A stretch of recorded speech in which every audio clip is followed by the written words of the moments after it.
trabajo bien interesante que ha hecho la Fundación San Carlos de Maipo, que ha recogido también hartos datos que proponen la oportunidad de poder ver los desafíos de la infancia post pandemia. Fíjese que según datos del Ministerio de Educación, respecto a la deserción escolar, mientras que en el 2020 se contabilizaban más de 186.000 niños, niñas y jóvenes de entre 5 y 21 años que abandonaron, el sistema escolar, en el 2021 se sumaron cerca de 40.000 estudiantes que no se matricularon en ningún establecimiento, un dato súper importante. Según información de la UNICEF, además, durante la pandemia el 59% de los niños, niñas y adolescentes señaló recibir clases virtuales con profesor, un 29% otro tipo de clases, estamos hablando de clases virtuales sin profesor, tarea asignada para desarrollar en el hogar, clases por otros medios, y un 18% señaló no recibir clases por ningún medio. Un 18%. Esto es 1 de cada 5 niños. Producto del cierre de las clases, los niños del 2020 disminuyeron en 3.8 puntos de puntaje en vocabulario, según datos del Centro de Encuestas y Estudios Longitudinales de la UC. Sé que son varias cifras para perderse un poco, enredarse, pero dan muestra de la gravedad del asunto, ¿no? De cómo un porcentaje importante, por ejemplo, el 18% de los niños no recibió clases producto del tema de la pandemia, lo que ha bajado el puntaje en vocabulario de los niños producto de la pandemia en relación a este tipo de clase, de nueva modalidad de clase, un 3.8 puntos, y en fin, un sinfín de otros temas también que vamos a conversar con don Marcelo Sánchez, amigo de la casa aquí de este espacio, lo hemos tenido varias veces conversando de este y otros temas. Marcelo Sánchez, gerente general de la Fundación San Carlos de Maipo. ¿Cómo le va? Muy bien, Julio, buenas noches a los auditores.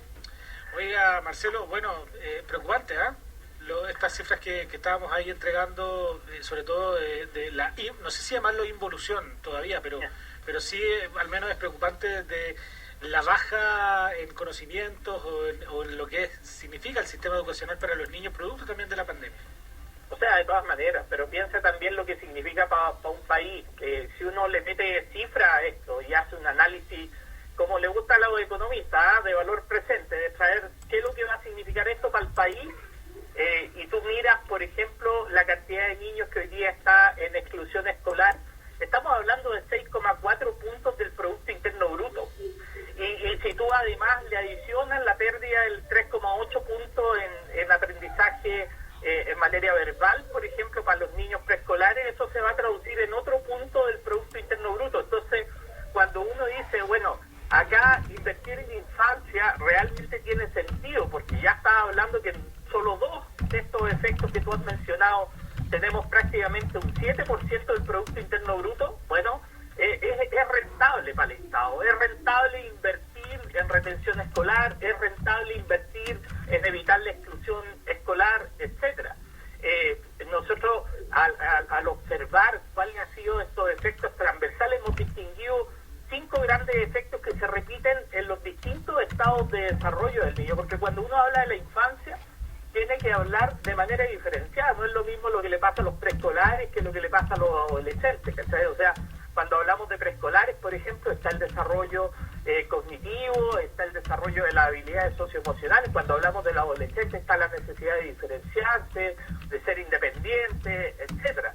Y uno y otro lo han pasado mal de distintas formas. Imagínate el adolescente que quiere ser independiente, que se quiere ser autónomo, tuvo que vivir con los papás metidos dentro de todo el periodo de la cuarentena. Y los más chiquititos que querían salir a jugar tuvieron que jugar acá frente a un computador. Entonces, las realidades son súper distintas. Hay otros chiquillos, por ejemplo, cuando miramos los chiquillos en sexto básico, cuando los miramos en segundo medio, el porcentaje de logro en matemáticas, en lenguaje, es bajísimo. Estamos hablando de tasas del 60, del 40%. Entonces, el desafío desde los aprendizajes, por ejemplo, que es lo que más se ha puesto como énfasis, son gigantescos, son importantes. Pero hay algo que se nos está olvidando, y se nos está olvidando esta integralidad, el desarrollo emocional, la salud mental, lo que ha pasado en materia, por ejemplo, de consumos problemáticos de droga, o lo que ha pasado con la violencia intrafamiliar. Son distintas dimensiones que ha empezado a golpear a la infancia, y que hoy día, en donde ya de alguna forma vamos recuperando el tejido protector, volver a la escuela, volver al consultorio, etcétera, se hace inminente que lo que que tenemos en ciernes es que viene de alguna forma toda esta demanda que no estuvo presente porque no hubo acceso y que fue agudizando estados de situación tanto emocional como psicológico, etcétera. Así que yo creo que es un desafío importante el poder llegar antes con dispositivos, tener factores protectores que ayuden a mitigar los impactos que ha tenido la pandemia en las distintas etapas de desarrollo de la infancia. Sí. Marcelo, me estaba acordando, casi como anécdota también, que durante todo el tema de la pandemia, cuando estuvo estaba en curso la pandemia, bueno, todavía está, pero en el momento más crudo, salían estos memes del ministro de Educación, el tema de la vuelta a clase, no sé si tú lo viste. Claro, sí. Sí. Que dentro de lo gracioso, que era como, oye, el hombre cargante, que muchas veces había cuestionamientos sanitarios, evidentemente, que es importante, pero yo quiero hablar un poco del fondo, que quizás también dimensionar, que a lo mejor no era el momento, evidentemente, que eso era lo cuestionable, que se le criticaba al ministro, pero la importancia de que los niños volvieran a clases presenciales, que volvieran a este método de enseñanza convencional, porque efectivamente yo creo que la conclusión que hoy se sale que el daño fue muchísimo el que se produjo, ahora entendiendo que había una situación sanitaria, si eso no está en cuestión, pero bueno, así son los hechos, así enfrentamos la pandemia, pero los más damnificados de alguna forma fueron los propios estudiantes, los propios niños, ¿no? Suele invisibilizarse y la verdad es que claro, el énfasis lo solemos tener sobre los aprendizajes, etcétera, pero hay un rol que cumple la escuela, hay un rol que cumplen los consultorios y las escuelas estuvieron cerradas ese rol y los consultorios estuvieron priorizados en el coronavirus, etcétera. Entonces, por ejemplo, ¿cómo tú haces la detección de la violencia intrafamiliar? ¿Cómo tú te preocupas de que un chico, por ejemplo, está intentando o se está autolesionando o ha hecho intentos de suicidio y tú no lograste pesquisarlo?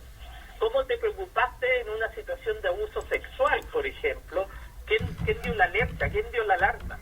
Entonces, todas esas situaciones son situaciones que ponen en riesgo físico y emocional a los niños y que no son visibles.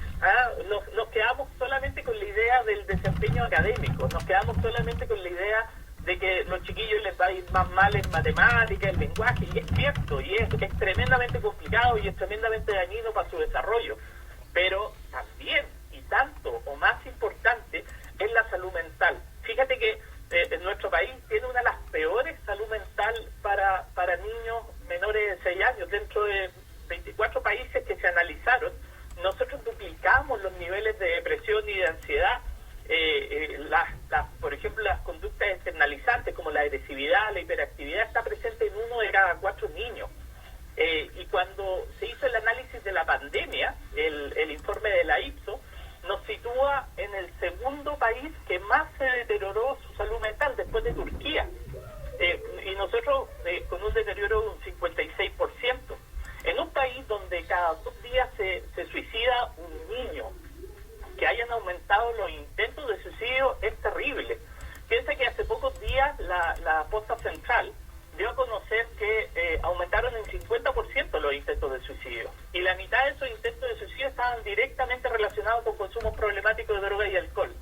Y en Chile tenemos 17.000 niños y jóvenes que consumen de manera problemática drogas y alcohol. Y ellos tuvieron durante el periodo de pandemia tremendas dificultades para los accesos a sus tratamientos. Entonces, hoy día eso es una crisis aguda. Si ya veníamos mal con la salud mental de los niños y jóvenes, hoy día con mayor razón tenemos que ofrecer desde el Estado, desde el mundo privado, oferta diferenciada, asequible, que llegue localmente, una oferta que esté basada en la evidencia, con programas que resulten, que se sitúen donde están los factores de riesgo y que trabajen creando factores protectores para poder evitar que este deterioro que hoy día tenemos tanto en la salud mental, en la salud emocional, en la salud física de los niños, finalmente desencadene en que ellos pierdan la posibilidad de tener un desarrollo positivo. Sí, bueno, la importancia también del trabajo del Estado en esto, tú partías un poco haciendo, ya que el propio, sobre todo este gobierno, ha sido criticado también por priorizar un poco o ver las políticas quizás más con la calculadora más que con el sentido social, una crítica que se ha repetido bastante y así es ahí un poco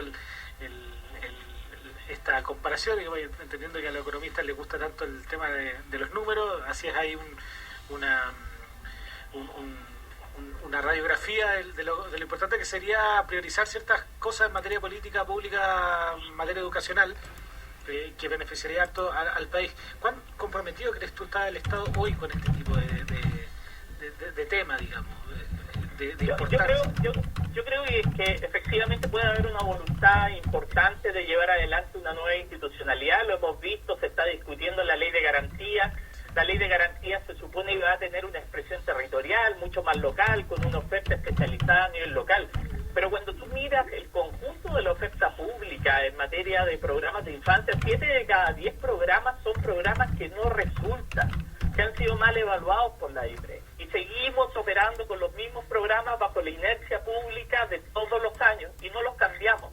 Aquí el desafío es mucho más grande. Tenemos que migrar hacia una oferta pública de programas que tengan evidencia, que tengan una raíz preventiva, que dejemos de llegar tarde, porque finalmente estamos llegando a rehabilitar cuando hay poco espacio para rehabilitar, cuando los costos son mucho mayores, cuando las coberturas son muy pequeñas porque los costos son grandes.